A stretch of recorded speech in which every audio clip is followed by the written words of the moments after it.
Shipwrecked by a storm the gods themselves stirred, a man named Diodorus washed ashore on an uncharted island, jagged, empty, and cruelly silent. Days blurred into weeks, weeks into years. With no one to speak to, he began carving a face onto a unique piece of driftwood, shaped like a sphere. He named it Myron. This was not mere driftwood to him, but a relic, a perfect wooden sphere shaped by time or God, too intentional to be mere chance. He spoke to it as a friend, a counselor, even a judge. In time, Myron became real, not in body, but in meaning. I would have gone mad without him, Diodorus whispered to the stars one night. He kept me sane.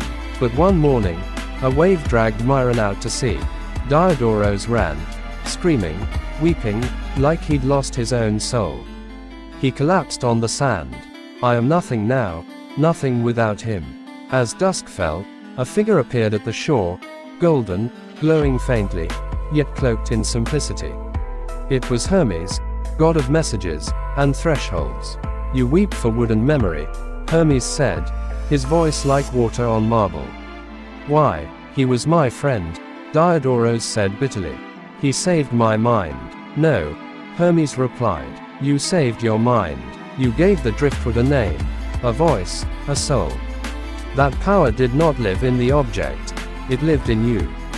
Diodorus looked away. Then why does it hurt so much? Hermes stepped closer.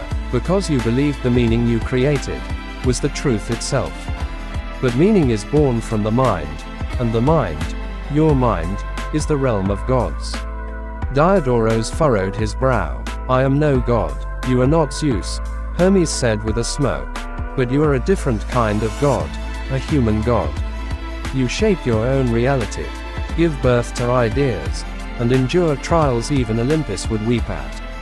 Diodorus stood slowly. Then why was I left here for so long?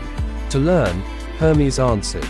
The island is life. The storm was fate. The loneliness was the forge. You humans beg for comfort, but the cosmos gifts you trials. Because from trials, your divinity is revealed.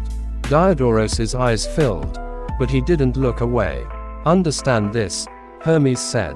You were not cursed. You were chosen. The gods sculpt lightning. You sculpt meaning. Your trials were not punishments. They were design.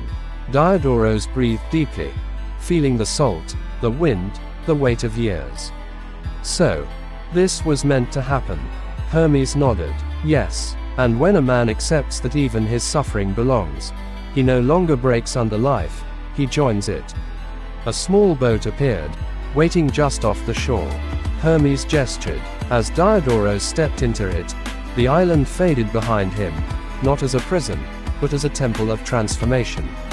He did not look back, and when he returned to men, he spoke little, but his eyes carried the weight of those who had seen themselves. People asked how he survived so long alone.